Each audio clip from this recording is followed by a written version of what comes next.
ঠিক আছে? So transition মানে আমার তো IP, we know that we still going, মানে we are not fully IPv6, so it's gradual.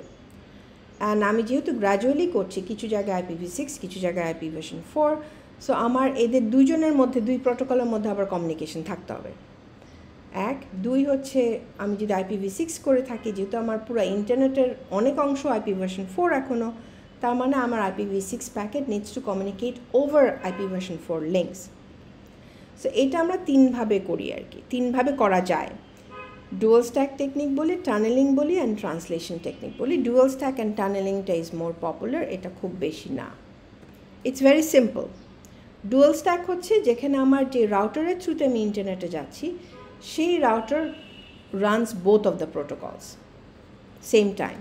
So যার যেটা যখন দরকার সে সেই অনুযায়ী প্যাকেট ক্রিয়েট করে পাঠায় দেয় আর কি, এইটুকুই জানলেই হবে। For example, this is a dual stack router, so it has both IP addresses.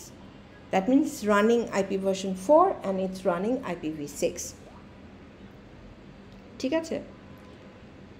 Tunnelling হচ্ছে, এটা হচ্ছে মোস্টলি আমি একটা IPv6 নেটওয়ার্ক রান করছি, I am sending A packet to another IPv6 packet network, but আমি যে মাঝখানে যে নেটওয়ার্কের থ্রুতে যাচ্ছি বা ইন্টারনেটের থ্রুতে যাচ্ছি, সেটা আসলে IPv6 বুঝে না, তারা হচ্ছে সবাই IPv4।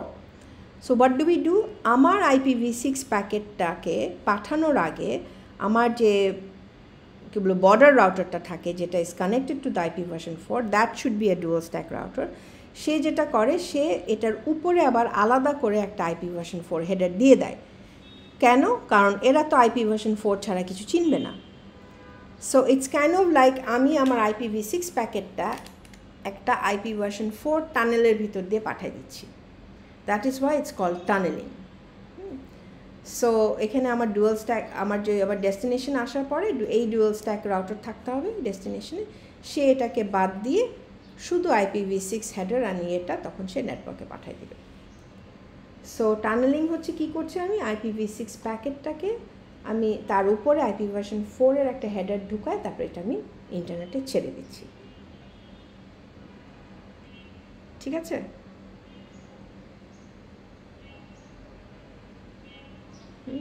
সো প্রোটোকল যে আমার IPv4 যে হেডারটা থাকে, হেডারে ইফ ইউ রিমেম্বার একটা প্রোটোকল ফিল্ড ছিল, ওই ফিল্ডে 41 থাকে, তাহলেই অল ডিভাইসেস আন্ডারস্ট্যান্ড যে ও আচ্ছা এর ভিতরে আসলে IPv6 প্যাকেট আছে। ঠিক আছে? তো ওই যে আমরা বলি না যে প্রোটোকল ফিল্ডটা represents the next what is inside. So ইনসাইডে তো আসলে IPv6 প্যাকেট, তারপরে না আমার ট্রান্সপোর্ট লেয়ার। সো সেই জন্য 41 থাকলে আমরা বুঝবো যে it contains an IPv6 packet. NAT protocol, যেটা নেটওয়ার্ক অ্যাড্রেস ট্রান্সলেশন বলি, এটা হচ্ছে we translate the address, that is আমার IPv6, আমার তাহলে একটা সার্ভার থাকতে হবে, আমি একটা IPv6, if I am running an IPv6, আমার ডিভাইস IPv6 আছে, ওটাকে আমাকে পাঠাতে হবে through IPv4, my address will be translated into IPv4, ওটাকে আমি ট্র্যাক রাখবো, ওটাকে আমি পাঠাই দিব, then it will be again converted into IPv6, send to the destination network, and then vice versa. Or I'm sending it from an IPv6 network to IPv4 network. সেই ক্ষেত্রে কি হবে, my IPv6 address will be translated into an IPv4.